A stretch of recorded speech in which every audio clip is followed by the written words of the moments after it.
Hello, here we are again. This is Education Psychology for Everyone, and my name is Katja Upadyaya. Today we are talking about loneliness. Because recently research has shown that loneliness might be in increase or might not. We are not sure about it. We want to know more. Because it seems that people's experiences on loneliness are oftentimes in the spotlight of the media. And also research has shown that about 19% of young Finns feel lonely at least once a week. So is loneliness really increasing in society? And what being lonely means? When being alone becomes loneliness? Today we have Dr. Marguerite Beattie as a guest at our podcast. She has been doing some research on loneliness, and she will tell us more about the topic of loneliness and young people. Welcome, Marguerite, to our podcast. Thank you very much. Thank you for having me. So, in your research, how would you define loneliness? My definition would be an amalgamation of several different definitions I've read. I would say loneliness is ill-being that arises from a deficiency either in the quality or the quantity of relationships. It's also been said that it's a discrepancy between actual relationships and desired relationships. So, when you talk about loneliness, is there some different types of loneliness, as you already mentioned? Is there some framework behind this research? Yes, one of the primary theories is Cassiopo's evolutionary theory of happiness. So it's posited that we helped each other to survive. And so we're a very social species and we need other people. And when we perceive that we're socially isolated, then we realize that we're on our own. And we become stressed and anxious because we could be attacked or we might not be able to get food on our own. And if this is prolonged, when we try to reconnect and we can't, this can lead to depression or even violence in the most extreme circumstances. Oh, that sounds pretty harsh. Yeah, and I heard also, if you think about the kind of like the evolution of loneliness or where the concept comes from, I heard that Native Indians actually used social isolation as the worst kind of punishment. Do you agree to that? That it's really that bad? Oh, I definitely think so. And even today we use solitary confinement in some places. Right. And that has very bad psychological effects. Right. So when we talk about loneliness, can you tell us something more about the experience? What is it when you feel lonely? What it really is? So it's a very negative feeling. And everybody probably doesn't feel lonely all the time. People who feel lonely over prolonged periods of time, they suffer a lot of problems. But almost everybody at some point during their lives is going to be lonely, for example, when a loved one dies, and they'll be grieving. So in your words, everyone experiences loneliness at least at some point of their lives? I think it's very likely that people will experience it at least once over their lives. And do some people seek for solitude? Like I know some people want to be alone. Is there some difference over there? Yeah, and some people would argue that, we have this need, and people have different preferences for how much solitude that we have. I think it's quite interesting to think about this relationship. I think we've talked about it a little bit before, this relationship between a need to be alone and loneliness. Some authors that I've read have talked about the need to be alone and called it a-loneliness. And they said that it's like a mirror image of loneliness. And they would say that a loneliness is wanting to be alone and wanting more time alone, whereas loneliness is wanting more time with other people. I think usually it's not defined that way. It's usually about your relationships. Loneliness is usually about your relationships. So I think that that might explain why there's actually a positive correlation between needing to be alone and loneliness, because loneliness is not just about wanting more time with other people. It's about your relationship. So you might be alone but be okay with it because you can rely on your relationships even when you're alone. And this positive correlation might also be explained by having two demanding relationships. So if someone is demanding too much from you, then you want more time to be alone, but then you're also lonely because you don't have this supportive relationship. Or you could have experienced social rejection or bullying or ostracism, and then you're lonely, but you want to spend time alone because you're hurt in social situations. Right. So it sounds like it's actually a very complex phenomenon. Yes. When you talk about loneliness. Yeah. So when does loneliness become a problem then? When it becomes prolonged, when it becomes chronic, when we try to reconnect with other people and we're not able to. And then it has quite serious consequences. Right. So what are those consequences then? You define loneliness also kind of like one part of ill-being, and you say it also has some kind of consequences. What can they be? It's actually quite alarming how serious they can be. There's this meta-analysis that's been cited quite a lot by Holst-Lundstedt and colleagues from 2015 that found that those with strong relationships had a 50% increased chance of survival. So mortality risk is quite high. And it's as bad as smoking and alcohol consumption for us. And it's even more harmful than not exercising or obesity.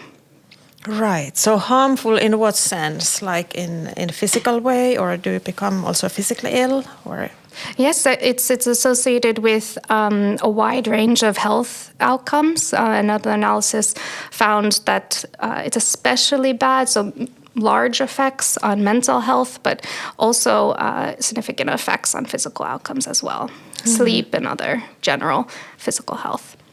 Right. So if loneliness really has that severe consequences, what do you think? Are there some risk factors behind loneliness? And what would they be? There are several different factors that have been analyzed. For example, some personality characteristics like emotional instability. If you're emotionally unstable, you're more likely to see time alone negatively. Also, introversion. If you're extroverted, it's easier to make these social connections. If you talk about gender, there have been some mixed findings, but overall, there's not much of an effect of gender on loneliness. The youngest and the oldest also suffer from loneliness the most, but it can be experienced at any age. But it's thought that the oldest probably experience it the most because they have to suffer through the deaths of many of their friends and their partners. And they also have reduced health and mobility, which makes it harder for these social interactions. Right. And as well, there's also a low socioeconomic status that makes social activities unaffordable, some of them. Poor health and materialism as well. So maybe if you're spending time with things instead of with investing in relationships, that can lead to more loneliness. Digitalization of social interactions, social media, that's been discussed a lot, and there's some big arguments about that. But overall, it seems like there's a very, very weak association, if any, at all. And for some people, they might actually get some benefit out of using digital devices, but overall, it might have a negative effect. And then we also look. It depends on where you live a bit. In Northern and Western Europe, there's actually the least amount of loneliness reported, and the most is reported in Southern and Eastern Europe. And that might also be connected to collectivism and individualism. So there's actually more loneliness reported in collectivistic cultures. You might have thought that in individualistic cultures, there are looser relationships. So for that reason, there might be more loneliness. But it's thought that maybe there's more reported loneliness in collectivistic cultures because their norms are too restrictive. For example, you feel like you have to do what your family wants you to do. You have to take care of your parents instead of sharing that burden with society or nursing homes. And you have to marry who your family wants you to marry or something like that. Right, so it seems that even also at the risk factor level, these associations are very complex, and it's more probably about how you fit into the society, whether it's collectivistic or individualistic. What is your personal fit in the environment, right? What is expected of you? Yeah, and I think there could be so many different factors, and culture can definitely play a part. Right. It's also been found that there are different moderators in different cultures. Like in individualistic cultures, it helps you more to have a close confidant, and in collectivistic cultures, it harms you more to live alone than in an individualistic culture. Right. And then I was thinking about Finland. A couple of years ago, there was this book published, and the name of the book was Lonely Exhausted Achievers or something like that. And it was a book about high school students who feel lonely and they are burned out. And I was wondering, what does that tell about our society? Are we kind of like left alone too much? Like, do we give the responsibility of your own actions to all the students themselves, and the families don't support them enough? What do you think? Could this be a factor? Yeah, that's possible, and that's something that would be very interesting to investigate more. I didn't know about this book, but actually in my own research, I have found that those people who are suffering more from loneliness, adolescents, they were actually having higher burnout, but they were actually also having higher grades, which isn't what some other research has found. And I was thinking maybe it's because they're home alone studying and they're not able to cultivate these relationships. So maybe study groups could be something that could help with that. Yeah, that's a good idea. But you mentioned this kind of like digital debate earlier. Could you tell us a little bit more? What is being said about loneliness and digital devices and platforms? Well, one study was saying that there could it kind of has an intensifying effect. So if you're already doing well and you're using social media, you might do even better. But if you're not doing well and you're using social media, you might do even worse. You can use digital devices in many different ways. You could use it actually to meet up with people, and then you can have more social interactions that way. But it's quite complex. I don't think that you should say one like overarching conclusion that it's good or bad. It can be. It's very not nuanced. Right. Yeah.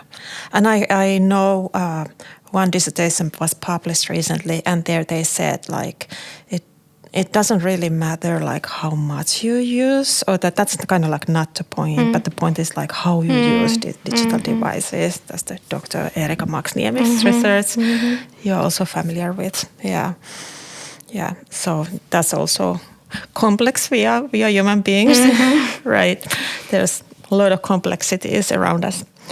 Well, then I was wondering, when we talk about loneliness, do you know, or can you describe how loneliness develops? Do we have any knowledge on that? There's a lot of research on all these different genetic causes or epigenetic causes that it is. Genes are a significant factor, and loneliness is also quite stable over our lifetimes. again, is a little bit higher when we're children, and then it decreases until we're at oldest age, and then it increases again. But I don't want to make it seem like it's immutable, that we can't change it. It is stable, but just like personality, we can change our personality if we want to.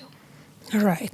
So if somebody feels lonely, they can try to develop themselves, Yeah, or I don't know, social skills, or what is it, or overcome their shyness, or what would it be? There's so many different ways, and it's probably better to try to tackle it from many different directions if possible. So building your socio-emotional skills, building your communication skills, and then getting involved in different activities. And then, of course, you can be a good friend to other people and help them, and that'll even help yourself. Right. Yeah. And you already said that there are some age differences, or the risk groups are the youngest and the oldest. What happens there in the middle? There isn't as many changes. It's quite stable over time from adolescence to through adulthood. Right. Well, then if we would talk about your own research next, can you tell us more? You have been doing some interesting research on loneliness, and you also mentioned burnout too. Can you tell, what are your research findings and what kind of people you have been doing research on? In this sample, we're looking at adolescents from about age 13 to age 19 and seeing how it develops. So first we look at the overall average, and we see that in this sample it's a little bit different than the synthesis of all the data. We see in this sample that loneliness increases slightly in high school, or from grade 6 to the end of high school. But then we wanted to see if there were any subgroups that they were hiding. Is there a lot of variations? People who are most people actually following this low, stable, slightly increasing trajectory, or are there different trajectories? And we did find some different ones. So the largest one is low and stable. But then there's about 5% of students who have chronic high loneliness. They report feeling lonely sometimes from grade 6 until high school, and those people we'd be most concerned about. But then there were some other groups as well. There was one group that had a peak in loneliness after the transition from grade 6 to grade 7. So that's when they're going from primary school to lower secondary school. And there are some changes then, and that could be why there's a peak then for them. And then there was another group of students who had a peak when high school began. So they had high loneliness, especially the first year of high school, and then it slightly decreased, but not significantly, the next couple of years. And then we found another group of students that started off with a very low loneliness, but then it became volatile. It became quite high, low, quite high again. And then finally we found a group whose loneliness wound down over the years. It was nice to find that group too. Yeah. How big was that group? I think it was 16%. Okay. But it was, I think, around 50% that felt low over the time. Period, which was good. And then we also looked at how these different trajectories are related to belongingness to certain groups. And we found the most associations with belonging to a friend group. So the more strongly you belong to a friend group, then you're more likely to be in this low, stable trajectory rather than the high trajectory. But then we were thinking that maybe that makes sense because the way that loneliness is measured, they ask, for example, do you want more friends? So it's maybe more individualistically worded. But we even found associations with belonging to society. So those who had low belonging to society were also more likely to be in this high chronic loneliness trajectory. And we also found some associations with different groups, but fewer, like with a hobby group or another organization, and with school. And then we've looked at some of the outcomes at the end. So in the last year of high school, how was their mental health? And we also looked at drug use and academic well-being. And as you would think, those who had high chronic loneliness also had higher depression and lower life satisfaction. We didn't find any associations with drug use.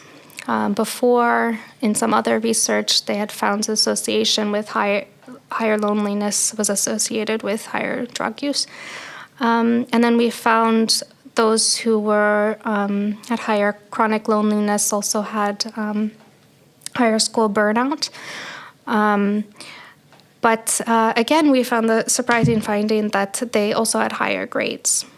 And you could see it from the different trajectories, those who were suffering the most from loneliness over the time periods, they were having higher grades. And this was only marginally significant, but it was interesting trend to see. So maybe that really tells something about our society or how we are. It could be. Yeah. But those are so interesting results. So it seems that these different school transitions really affect on your loneliness, or there's lots of changes happening over there. Do you think those changes can be also positive? That say that if you feel lonely in primary school, but then you get to go to a new school and you get a new peer group? Yeah, I mean, we didn't see those as much as we saw the more negative effects, but I've read some anecdotes that people who are suffering from loneliness, they see moving to a new school as a fresh start, whereas in their old school they're labeled as a loner or something, and they have a negative stigma attached to them. But then when they go to a new environment, then they have a new opportunity to make new friends without this negative reputation attached. Right. So do you think that students get this negative reputation like already in primary school? Are they like... I would guess so. I don't know actually the research about that, but if I were just to guess, I would think that it could already happen in primary school. And is there anything we could do about it?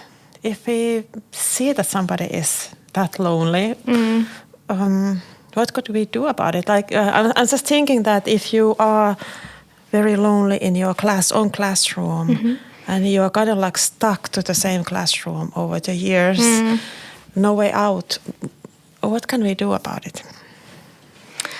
I think there are many different avenues. It could help to try to develop your social emotional skills like we talked before. It could also help to maybe start a hobby or start something outside of school where you can meet new people there. It could also help to go to therapy about that. It could also help to talk to adults about it and ask them for help. Right. And then, but if we move from the individual loneliness to the collective one, I heard you have been developing a new, very interesting scale of collective loneliness. But what is collective loneliness? Can you tell us? First of all, I should explain that it's maybe not what you might think, because when you say collective action or collective memory or collective emotions, you think of how much there is in a group. But here I'm defining it as loneliness with respect to groups, so feeling like you're missing a group. And this came out of actually this past study that I just spoke about, because I was noticing that belonging to groups is not that individualistic, and the way that loneliness is usually measured, I thought was maybe too individualistic. So I wanted to create a scale that would measure loneliness with respect to groups. And there there have been one or two scales that have tried to do that, but they didn't have great reliability. So I tried to come up with my own, and I read some past research, and it's been conceptualized before on different levels. So there could be a group level, community level, society level, and the world level. And then there are many different components of loneliness. So not just directly asking about loneliness, but asking about how connected and how close you feel, whether you've been othered or ostracized, whether you feel isolated, whether you feel needed. So if you feel you are contributing to your family or your work community or an organization you belong to, and whether then different groups fulfill your needs. Does society accept you for who you are? And is there a community that is there for you when you need them? So when you talk about these groups where you kind of like want to belong, and then you probably don't fit in so well, or you feel lonely, can you tell us more about the groups? What are they? What kind of groups you're talking about? There could be many different groups. So we have some smaller groups, for example, your family, or a friend group, or maybe a book club. And then there are larger groups like communities, like your neighborhood, your work community, a religious community. And then there's larger ones like society, Finnish society, even the world. Right.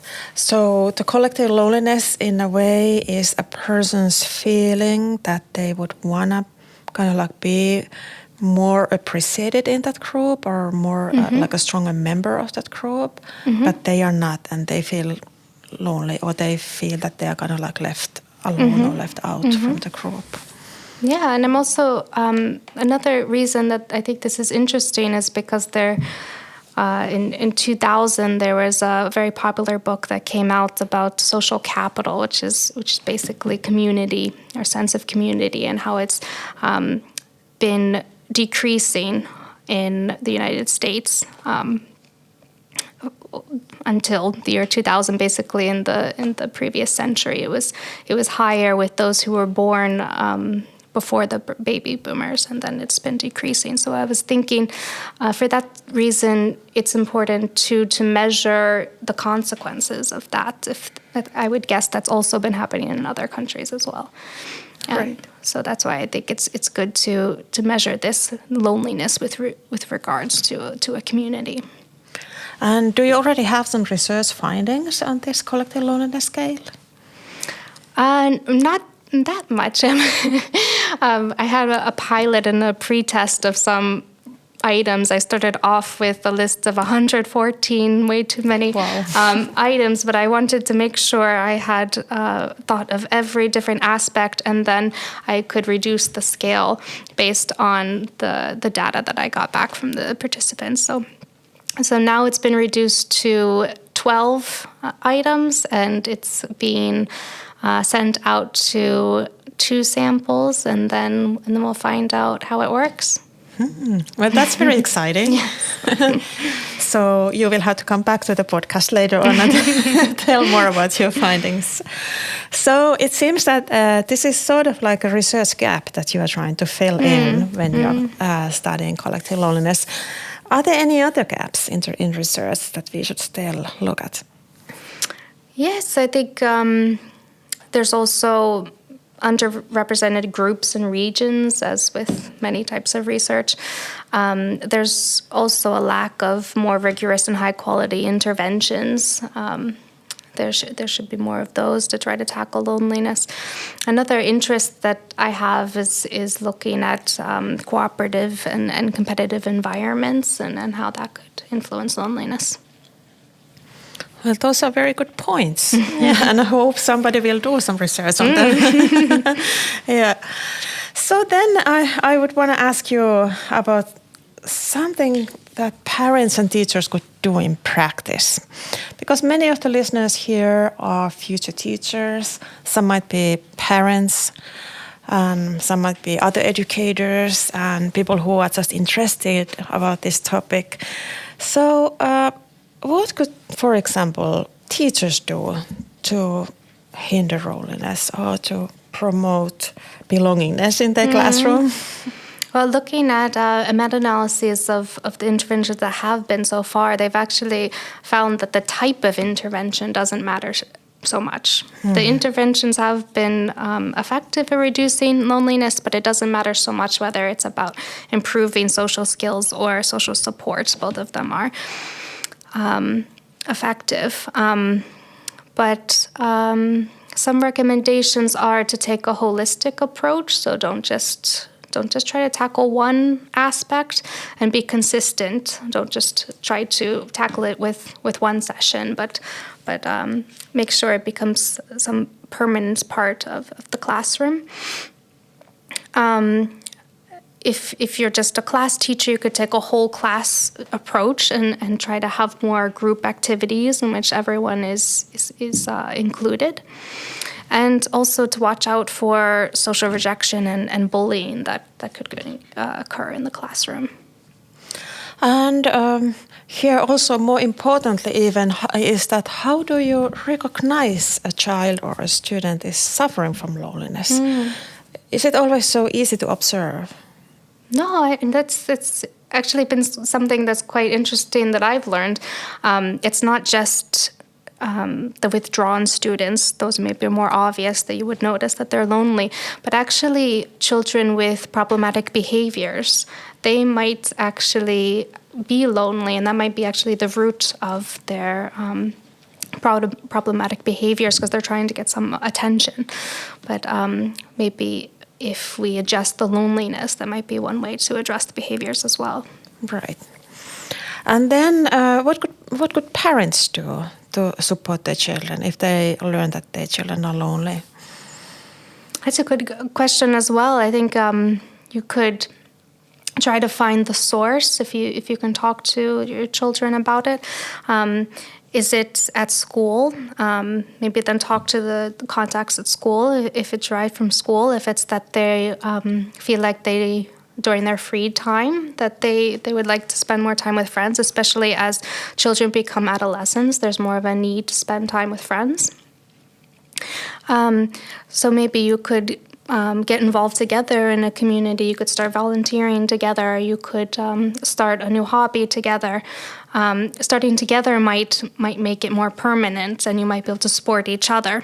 But it's of course also important to take into account what the child would like.